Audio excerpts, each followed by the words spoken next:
നമസ്കാരം, ഞാൻ വിജയൻ വലിയവരെയും എല്ലാവർക്കും എൻ്റെ യൂട്യൂബ് ചാനലിലേക്ക് സ്വാഗതം. പാർട്ട് 68 വീഡിയോയിൽ ഇ പാസിന് വേണ്ട രേഖകൾ എങ്ങനെയാണ് സ്കാൻ ചെയ്യേണ്ടതെന്നും അത് ഏത് അഡ്രസ്സിലാണ് അയക്കേണ്ടതെന്നും ഒക്കെ നമ്മൾ കണ്ടു കഴിഞ്ഞു. ആ വീഡിയോയിൽ സ്കാൻ ചെയ്ത് അയക്കേണ്ട ഫോട്ടോകളെല്ലാം തന്നെ ഒന്നിച്ചു വെച്ച് സ്കാൻ ചെയ്ത് ഒരു PDF ഫയലായിട്ട് അയക്കാമെന്ന് ഞാൻ പറഞ്ഞിട്ടുണ്ടായിരുന്നു. പാസ് ക്ലർക്ക് പറഞ്ഞതിൻ്റെ അടിസ്ഥാനത്തിൽ തന്നെയാണ് ഞാനത് പറഞ്ഞത്. പക്ഷേ ഇത് അപ്ലോഡ് ചെയ്യുന്ന സമയത്ത് പലപ്പോഴും പാസ് ക്ലർക്കിന് ഇത് അപ്ലോഡ് ചെയ്യാൻ പറ്റാത്ത ഒരു സാഹചര്യം ഉണ്ടായിട്ടുണ്ട്. കാരണം ഇതിൻ്റെ MB കൂടുതലാണ് എന്നതുകൊണ്ടാണ്. അപ്പോൾ ഇനിയെങ്കിലും നമ്മുടെ ഓഫീസിലേക്ക് ഈ രേഖകൾ അയക്കാത്തവർ ഫോട്ടോകൾ പ്രത്യേകമായിട്ട് തന്നെ സ്കാൻ ചെയ്ത് അയക്കുന്നത് നല്ലതായിരിക്കും. അപ്പോൾ നമ്മളിങ്ങനെ അയച്ച രേഖകളെല്ലാം തന്നെ നമ്മുടെ പാസ് ഇഷ്യൂയിങ് അതോറിറ്റിയിൽ നിന്ന് കിട്ടുന്ന രേഖകളോടൊപ്പം ചേർത്ത് പരിശോധിച്ച് പാസ് ക്ലർക്ക് നമ്മുടെ പ്രൊഫൈലിലേക്ക് അപ്ലോഡ് ചെയ്തുകൊണ്ടിരിക്കുകയാണ്. അങ്ങനെ അപ്ലോഡ് ചെയ്യുന്ന സമയത്ത് ഏതെങ്കിലും രേഖകൾ മിസ്സാവുകയോ അല്ലെങ്കിൽ അതിൽ സംശയം ഉണ്ടാവുകയോ അല്ലെങ്കിൽ തെറ്റായിരിക്കുകയോ ചെയ്യുകയാണെങ്കിൽ പാസ് ക്ലർക്ക് നമ്മളെ വിളിക്കും. അത് എന്നിട്ട് ആ സംശയം ദൂരീകരിച്ച ശേഷമായിരിക്കും ഈ പ്രൊഫൈലിലേക്ക് ഈ രേഖകളെല്ലാം തന്നെ അപ്ലോഡ് ചെയ്യുന്നത്. പ്രൊഫൈലിലേക്ക് അപ്ലോഡ് ചെയ്ത് കഴിഞ്ഞാൽ അടുത്തത് അതൊന്ന് വെരിഫൈ ചെയ്യുക എന്നുള്ളതാണ്. നമ്മളത് വെരിഫൈ ചെയ്യണം. പ്രൊഫൈലിലേക്ക് കൊടുത്ത എല്ലാ വിവരങ്ങളും കറക്റ്റാണോ എന്ന് നമ്മൾ നോക്കണം. അങ്ങനെ വെരിഫൈ ചെയ്ത് കഴിഞ്ഞാൽ, സ്ഥിരീകരിച്ചു കഴിഞ്ഞാൽ അടുത്തതായിട്ട് പാസ് അപ്രൂവിങ് അതോറിറ്റി ഇത് അപ്രൂവ് ചെയ്യും. പാസ് അപ്രൂവിങ് അതോറിറ്റി അപ്രൂവ് ചെയ്യുന്നതോടുകൂടി നമുക്ക് ഇ പാസ് എടുക്കാൻ കഴിയും. അപ്പോൾ നമ്മൾ ഈ വീഡിയോയിൽ കാണാൻ പോകുന്നത് എങ്ങനെയാണ് നമ്മൾ നമ്മുടെ പ്രൊഫൈലിലുള്ള വിവരങ്ങൾ സ്ഥിരീകരിക്കുന്നത് അല്ലെങ്കിൽ വെരിഫൈ ചെയ്യുന്നത് എന്നാണ്. അങ്ങനെ വെരിഫൈ ചെയ്യാൻ വേണ്ടി സൈറ്റ് ഓപ്പൺ ചെയ്യുന്നതിന് മുമ്പ് നമ്മൾ കുറച്ച് വിവരങ്ങൾ കൃത്യമായി നമ്മുടെ കയ്യിൽ ഉണ്ടായിരിക്കുന്നത് നല്ലതാണ്. അത് ഏതൊക്കെയാണെന്ന് നമുക്ക് നോക്കാം. PPO number, Aadhaar number, PAN number, date of birth, appointment date, retirement date, pay level, pincode, mobile number, name and date of birth of family members, number of passes eligible, number of passes availed in 2021. ഇത്രയുമാണ് പ്രധാനമായിട്ട് നമ്മൾ verify ചെയ്യേണ്ടത്. അപ്പോൾ ഈ രേഖകളെല്ലാം തന്നെ കറക്റ്റാണോ എന്ന് നോക്കാൻ വേണ്ടി നമ്മുടെ കയ്യിൽ റെഡി ആയിട്ടുണ്ടായിരിക്കണം. ഇത്രയും വിവരങ്ങൾ നിങ്ങളുടെ കയ്യിലുണ്ടെങ്കിൽ നമുക്ക് HRMS സൈറ്റിൽ പോയി വെരിഫൈ ചെയ്യാം. ഇങ്ങനെ വെരിഫൈ ചെയ്ത് കഴിഞ്ഞാൽ അത് പാസ് അപ്രൂവിങ് അതോറിറ്റി അംഗീകരിച്ചാൽ നമുക്ക് ഈ പാസ് എടുക്കാൻ കഴിയും. അപ്പോൾ നമുക്ക് HRMSൻ്റെ സൈറ്റിലേക്ക് പോകാം. ഫുൾ സ്ക്രീനിൽ കണ്ടാൽ മാത്രമേ വ്യക്തമായി ഈ പറയുന്ന കാര്യങ്ങൾ എങ്ങനെയൊക്കെയാണ് ചെയ്യേണ്ടതെന്ന് മനസ്സിലാവുകയുള്ളൂ. നമ്മൾ സ്കാൻ ചെയ്ത് ഇമെയിൽ ചെയ്ത രേഖകളും പാസ് ഇഷ്യൂയിങ് അതോറിറ്റിയിൽ നിന്ന് ലഭിച്ച രേഖകളും നമ്മുടെ പ്രൊഫൈലിൽ അപ്ലോഡ് ചെയ്ത ശേഷം പാസ് ക്ലർക്ക് നമുക്ക് ഇതുപോലെ ഒരു മെസ്സേജ് അയക്കും. പാസ് ക്ലർക്കിൻ്റെ ഫോൺ നമ്പറും ഇതിലുണ്ട്. HRMSൻ്റെ സൈറ്റിൽ കയറി വിവരങ്ങൾ വെരിഫൈ ചെയ്യാൻ ആവശ്യപ്പെട്ടുകൊണ്ടുള്ള മെസ്സേജാണിത്. അപ്പോൾ നമുക്ക് മൊബൈലിൽ വെരിഫൈ ചെയ്യാം. ഇങ്ങനെയായിരിക്കും നമ്മളുടെ ഹോം സ്ക്രീൻ സാധാരണഗതിയിൽ മൊബൈൽ ഉണ്ടായിരിക്കുക. നമ്മൾ ഇതിൽ ആദ്യം ഗൂഗിൾ സെർച്ച് ചെയ്ത് കണ്ടുപിടിക്കണം. ഗൂഗിൾ സെർച്ച് ചെയ്ത് കണ്ടുപിടിച്ച് ഗൂഗിൾ ക്ലിക്ക് ചെയ്ത് കഴിഞ്ഞാൽ സൈറ്റ് ഓപ്പൺ ആവുന്നത് ഇങ്ങനെയാണ്. അപ്പോൾ ഇതിൽ നമ്മൾ ഈ ബോക്സിൽ HRMS ഇന്ത്യൻ റെയിൽവേസ് എന്ന് അടിക്കണം. ചിലപ്പോൾ നമ്മൾ അടിക്കുന്നതിന് മുമ്പേ അതിൻ്റെ താഴെ തന്നെ HRMS ഇന്ത്യൻ റെയിൽവേസ് എന്ന് വന്നിട്ടുണ്ടാകും. നമ്മൾ പലപ്പോഴും ഇത് ഉപയോഗിക്കുന്നത് കൊണ്ട്. അങ്ങനെയാണെങ്കിൽ ആ HRMS ഇന്ത്യൻ റെയിൽവേസ് എന്നിടത്ത് നമ്മൾ ക്ലിക്ക് ചെയ്താലും മതിയാകും. നമ്മൾ ഇതുപോലെ ഈ ബോക്സിൽ HRMS ഇന്ത്യൻ റെയിൽവേസ് എന്ന് ടൈപ്പ് ചെയ്യേണ്ട ആവശ്യമില്ല. അപ്പോൾ ഇനി താഴെ കാണുന്ന പച്ച ബട്ടണിൽ ക്ലിക്ക് ചെയ്ത് കഴിഞ്ഞാൽ നമുക്ക് ഈ സൈറ്റ് ഓപ്പണായി ലോഗിൻ ഇന്ത്യൻ റെയിൽവേസ് HRMS എന്ന് കാണും. അതിൽ ക്ലിക്ക് ചെയ്ത് കഴിഞ്ഞാൽ നമുക്ക് ഇങ്ങനെ ഒരു വിൻഡോ ആണ് ഓപ്പൺ ആവുന്നത്. ഇത്രയും കാര്യങ്ങളൊക്കെ നമ്മൾ മുമ്പേ വീഡിയോയിൽ കണ്ടതാണ്, ചെയ്തതാണ്. അപ്പോൾ ഇവിടെ മുകളിലുള്ള ബോക്സിൽ യൂസർ നെയിം എന്ന് കാണാം. അവിടെ നമ്മൾ യൂസർ നെയിം അടിച്ചു കൊടുക്കുന്നു. യൂസർ നെയിം എന്ന് പറയുന്നത് നമ്മുടെ 6 ഇംഗ്ലീഷ് അക്ഷരമാലയിലെ 6 ക്യാപിറ്റൽ ലെറ്ററുകൾ ചേർന്നതാണ്. അത് നമ്മൾ അടിച്ചു കൊടുക്കുന്നു. അതിൻ്റെ താഴെയായിട്ട് പാസ്വേഡ് അടിച്ചു കൊടുത്ത ശേഷം ലോഗിൻ എന്ന ബട്ടണിൽ ക്ലിക്ക് ചെയ്ത് കഴിഞ്ഞാൽ ഓപ്പൺ ആവുന്നത് ഇങ്ങനെ ഒരു വിൻഡോ ആയിരിക്കും. ഇതിൽ ബോക്സിൽ OTP എന്ന് എഴുതിയെടുത്ത് നമ്മൾ OTP ടൈപ്പ് ചെയ്ത് കൊടുക്കണം. OTP നമ്മുടെ ഫോണിൽ മെസ്സേജിൽ വന്നിട്ടുണ്ടാകും. മെസ്സേജ് നോക്കാൻ വേണ്ടി ഫോണിൽ ഏറ്റവും താഴെയുള്ള സ്ക്വയർ ബട്ടണിൽ ക്ലിക്ക് ചെയ്ത് നമ്മുടെ ഹോം സ്ക്രീനിൽ പോവുക. ഹോം സ്ക്രീനിൽ മെസ്സേജ് എന്ന് കാണുന്ന ബട്ടണിലെടുത്ത് ക്ലിക്ക് ചെയ്ത് കഴിഞ്ഞാൽ മെസ്സേജ് ഓപ്പൺ ആകും. മെസ്സേജ് ഓപ്പൺ ആയാൽ ഏറ്റവും അവസാനം വന്ന മെസ്സേജ് നോക്കുക. അതിൽ OTP ഉണ്ടാവും. അപ്പോൾ ഈ മെസ്സേജ് നമുക്ക് നോക്കാം. ഇതാണ് മെസ്സേജ്. മെസ്സേജിൽ 92861 എന്ന OTP വന്നിട്ടുണ്ട്. ഇനി നമുക്ക് HRMSൻ്റെ സൈറ്റിലേക്ക് തിരിച്ചു പോകാം. അതിന് ഏറ്റവും ഇടതുവശത്ത് സ്ക്രീനിൽ താഴെ കാണുന്ന 2 L പോലുള്ള അവിടെ ഐക്കണിൽ ക്ലിക്ക് ചെയ്യുക. അപ്പോൾ വരുന്ന വിൻഡോ ഇങ്ങനെയുള്ളതായിരിക്കും. അതിൽ നമ്മൾ OTP എന്ന് കാണുന്ന എടുത്ത് ക്ലിക്ക് ചെയ്യുക. അപ്പോൾ നമുക്ക് HRMSൻ്റെ സ്ക്രീൻ തിരിച്ചു കിട്ടും. ഇവിടെ നമ്മൾ OTP എന്ന് ആവശ്യപ്പെട്ടെടുത്ത് നമ്മൾ OTP അടിച്ചു കൊടുക്കണം. OTP അടിച്ചു കൊടുത്ത ശേഷം അതിൻ്റെ താഴെ വെരിഫൈ OTP എന്ന ബട്ടണിൽ ക്ലിക്ക് ചെയ്യാം. അങ്ങനെ ക്ലിക്ക് ചെയ്യുമ്പോൾ നമുക്ക് വരുന്ന സ്ക്രീൻ ഇങ്ങനെയുള്ളതായിരിക്കും.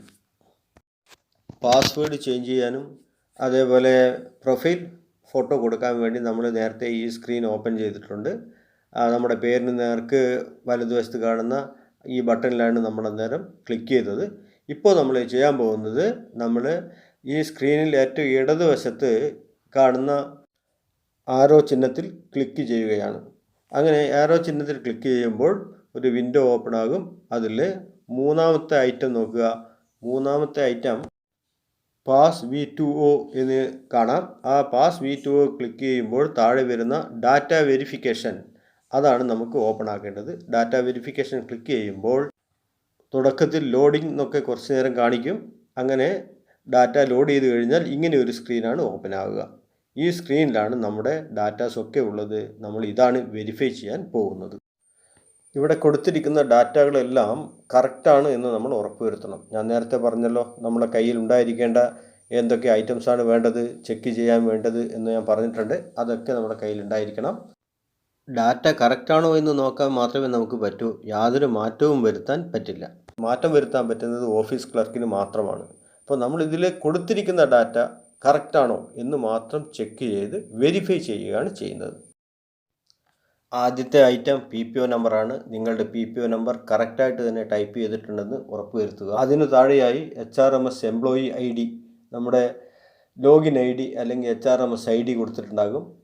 അതിന് താഴെയായിട്ട് എംപ്ലോയി നെയിം, ഈ പേര് കൊടുത്തിരിക്കുന്നത് കറക്റ്റായിട്ടാണ് സ്പെല്ലിംഗ് ഒക്കെ എന്നത് നമ്മൾ ഉറപ്പുവരുത്തണം. അതിന് താഴെ നമ്മുടെ ആധാർ നമ്പർ, അതിന് താഴെ പാൻ നമ്പർ. ഇവിടെ ആധാർ നമ്പറും പാൻ നമ്പറും കറക്റ്റായിട്ട് തന്നെയാണ് കൊടുത്തിരിക്കുന്നത് എന്നുള്ളത് നമ്മുടെ കയ്യിലുള്ള റെക്കോർഡുമായി ഒത്തുനോക്കിയിട്ട് ഉറപ്പുവരുത്തണം. അടുത്തതായിട്ട് ഡേറ്റ് ഓഫ് ബർത്ത്, അത് കറക്റ്റാണ് ഉറപ്പുവരുത്തുക. അതിന് താഴെ ജെൻഡർ, മെയിൽ ഫീമെയിൽ എന്താണെന്ന് കൊടുത്തിട്ടുണ്ടാകും. അതിന് താഴെയുള്ള ഫോട്ടോ വിട്ടേക്കുക. പിന്നെ ഉള്ളത് ഐഡൻറ്റിറ്റി കാർഡ് എന്നുള്ളതാണ്. ഐഡൻറ്റിറ്റി കാർഡിൽ വ്യൂ എന്ന് കാണാം. നമുക്ക് വേണമെങ്കിൽ അത് ക്ലിക്ക് ചെയ്തിട്ട് കാണാവുന്നതാണ്. നമ്മൾ അയച്ചു കൊടുത്ത പാസിനോടൊപ്പം വേണ്ട ഫോട്ടോ ഐഡൻറ്റിറ്റി കാർഡാണ് അവിടെ അപ്ലോഡ് ചെയ്തിട്ടുണ്ടാവുക. അടുത്തതായി ഡേറ്റ് ഓഫ് അപ്പോയിൻമെൻ്റ് ആണ്. ഡേറ്റ് ഓഫ് അപ്പോയിൻമെൻറ്റിൽ കൊടുത്തിരിക്കുന്ന ഡേറ്റ് കറക്റ്റാണെന്ന് ഉറപ്പുവരുത്തുക. അടുത്തത് സർവീസ് സെസേഷൻ ഡേറ്റ്, അതായത് നമ്മുടെ ഡേറ്റ് ഓഫ് റിട്ടയർമെൻറ്റ്. ആ ഡേറ്റ് ഓഫ് റിട്ടയർമെൻറ്റ് കറക്റ്റാണെന്ന് ഉറപ്പുവരുത്തണം. അടുത്തത് ഡേറ്റ് ഓഫ് ഡെത്ത്, നമ്മൾ ജീവിച്ചിരിപ്പുണ്ടല്ലോ, അതുകൊണ്ട് അത് വിട്ടേക്കുക. അതിന് താഴെ നമുക്ക് പേ ലെവൽ ഫോർ പാസ് എന്നീ 2 ഐറ്റംസ് കാണാം. ഇത് രണ്ടും നമ്മുടെ 7th പേ കമ്മീഷന് ശേഷം വന്ന പേ ലെവലാണ്. ആ പേ ലെവൽ കറക്റ്റാണെന്ന് ഉറപ്പുവരുത്തണം. അതിന് താഴെ ഡെസിഗ്നേഷൻ, പിന്നെ ഓഫീസർ ടൈപ്പ്, ഇങ്ങനെ 2 ഐറ്റംസ് കാണാം. അത് രണ്ടും നമ്മൾ നോക്കി ഉറപ്പുവരുത്തുക.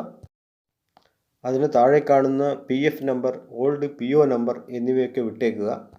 ഇനിയും താഴേക്ക് വരുമ്പോൾ നമ്മുടെ ഡിവിഷൻ ഏതാണെന്ന് കാണിച്ചിരിക്കും. അതുപോലെ നമ്മുടെ number of years of service 20 വർഷത്തിന് മുകളിലുണ്ടോ ഇല്ലയോ എന്നുള്ളതും കാണിച്ചിരിക്കും.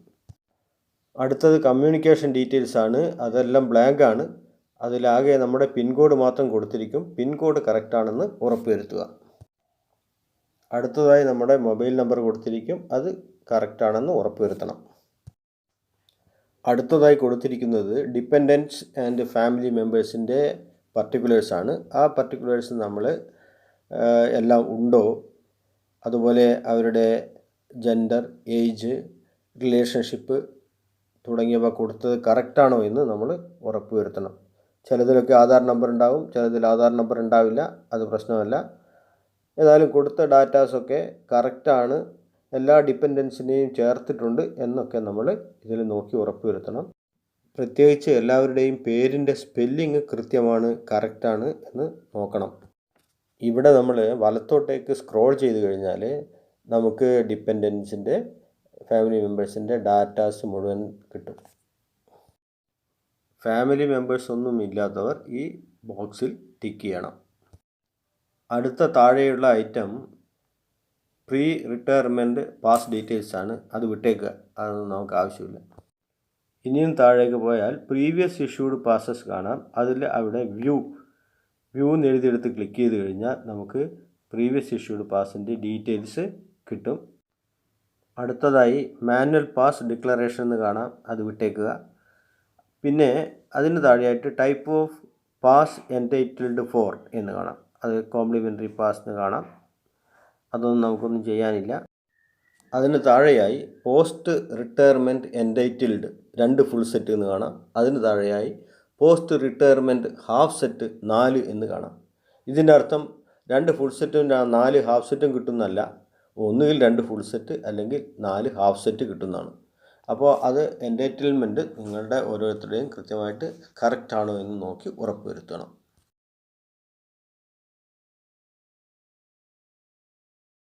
ഇവിടെ നിങ്ങൾക്ക് പോസ്റ്റ് റിട്ടയർമെൻറ്റ് കോംപ്ലിമെൻ്ററി പാസ് എന്ന് കാണാം. ഇയർ 2021. ഈ വർഷം നിങ്ങൾ എത്ര പാസ് വാങ്ങിച്ചിട്ടുണ്ട്, ഇല്ലേ വാങ്ങിച്ചിട്ടില്ല എന്നിവിടെ കൊടുത്തിട്ടുണ്ടാകും. ഫുൾ സെറ്റ് ഇത്ര, ഹാഫ് സെറ്റ് ഇത്ര എന്നൊക്കെ ഉണ്ടാകും. അടുത്ത സ്റ്റെപ്പ് നമ്മൾ ഈ ഡാറ്റാസൊക്കെ കറക്റ്റാണ് എന്ന് കൺഫേം ചെയ്യലാണ്. അപ്പോൾ കൺഫേം ചെയ്യുന്നതിന് നമ്മൾ ഡാറ്റാസൊക്കെ കറക്റ്റാണെന്ന് ഇപ്പോൾ ഉറപ്പുവരുത്തി. ഇവിടെ നിങ്ങൾക്ക് കാണാം 2021 ഹാഫ് സെറ്റ് പാസ് അവൈൽഡ് എന്ന് കാണാം. യഥാർത്ഥത്തിൽ ഹാഫ് സെറ്റ് പാസ് അവൈൽ ചെയ്തിട്ടില്ല, അവിടെ പക്ഷേ 1 എന്ന് കാണുന്നുണ്ട്. ഇതെങ്ങനെ നമ്മൾ കറക്റ്റ് ചെയ്യും? ഇതേപോലുള്ള മിസ്റ്റേക്കുകളുണ്ടെങ്കിൽ, തെറ്റുകളുണ്ടെങ്കിൽ നമ്മൾ എന്ത് ചെയ്യും എന്നുള്ളതാണ് നമുക്ക് അടുത്തതായിട്ട് നോക്കാനുള്ളത്. തന്നിരിക്കുന്ന ഡാറ്റാസൊക്കെ കറക്റ്റാണെങ്കിൽ നമ്മുടെ ഈ സ്ക്വയർ ബോക്സിൽ ടിക്ക് ചെയ്ത ശേഷം കൺഫേം എന്ന ബട്ടൺ ക്ലിക്ക് ചെയ്താൽ മതി. ഇനി ഡാറ്റാസിൽ തെറ്റുണ്ടെങ്കിൽ അത് ഇവിടെയുള്ള ഈ ബോക്സിൽ നമ്മുടെ വിശദമായിട്ട് എഴുതാം, എന്താണ് തെറ്റ് എന്നുള്ളത്. അതിനുശേഷം റിട്ടേൺ എന്ന ബട്ടൺ, ചുവന്ന ബട്ടൺ ഉണ്ടല്ലോ, ആ റിട്ടേൺ എന്നുള്ള ബട്ടൺ ക്ലിക്ക് ചെയ്താൽ മതി. നമ്മൾ ഡാറ്റ വെരിഫൈ ചെയ്യാതെ കറക്ഷന് വേണ്ടി അയച്ചു കഴിഞ്ഞാൽ മിക്കവാറും കറക്റ്റ് ചെയ്ത് വീണ്ടും നമുക്കൊരു മെസ്സേജ് വരും. ഇനി പാസ് ക്ലർക്കിന് വല്ല സംശയം ഉണ്ടെങ്കിൽ പാസ് ക്ലർക്ക് നമ്മളെ കോൺടാക്റ്റ് ചെയ്തിട്ട് ആ കറക്ഷനെ പറ്റി ചോദിക്കും. അപ്പോൾ മെസ്സേജ് നമുക്ക് വന്നു കഴിഞ്ഞാൽ വീണ്ടും നമ്മൾ HRMS സൈറ്റ് ഓപ്പൺ ചെയ്ത് പോയിട്ട് അവസാനം നമുക്ക് ഏറ്റവും അവസാനമായിട്ട് ആ സൈറ്റിൽ ഇങ്ങനെ ഒരു വിൻഡോ ആണ് കാണാൻ കഴിയുക. അപ്പോൾ ഞാൻ ഹാഫ് സെറ്റ് പാസ് അവൈൽ ചെയ്തിട്ടില്ല എന്ന് PIA ആക്സെപ്റ്റ് ചെയ്തിട്ടുള്ള മെസ്സേജ് നിങ്ങൾക്ക് ഇവിടെ കാണാൻ കഴിയും. പ്രശ്നം പരിഹരിച്ച സ്ഥിതിക്ക് ഇനി എനിക്ക് വെരിഫൈ ചെയ്യാം, കൺഫേം ചെയ്യാം. അപ്പോൾ അതിന് ആദ്യം ആ റിമാർക്സ് കോളത്തിൽ, റിമാർക്സ് ബോക്സിൽ നമ്മൾ ഓൾ കറക്റ്റ് എന്ന് ഒരു റിമാർക്സ് കൊടുക്കുക.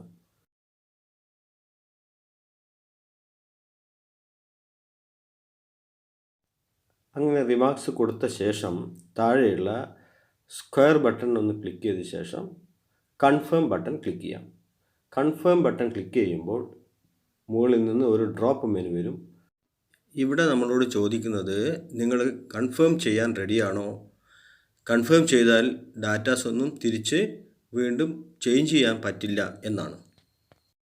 അപ്പോൾ നമ്മൾ കൺഫേം ചെയ്യാൻ റെഡിയാണെങ്കിൽ യെസ് ബട്ടൺ ക്ലിക്ക് ചെയ്യാം.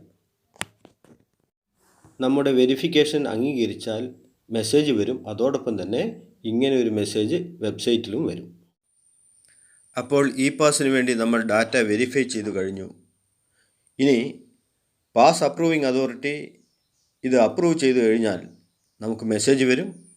മെസ്സേജ് വന്നു കഴിഞ്ഞാൽ നമുക്ക് HRMS സൈറ്റിൽ പോയി ഇ പാസ് എടുക്കാൻ കഴിയും. വെരിഫിക്കേഷനെ പറ്റിയുള്ള ഈ വീഡിയോ നിങ്ങൾക്ക് ഇഷ്ടമായെങ്കിൽ ലൈക്ക് ചെയ്യുക, സുഹൃത്തുക്കൾക്ക് ഷെയർ ചെയ്യുക. ഓക്കെ.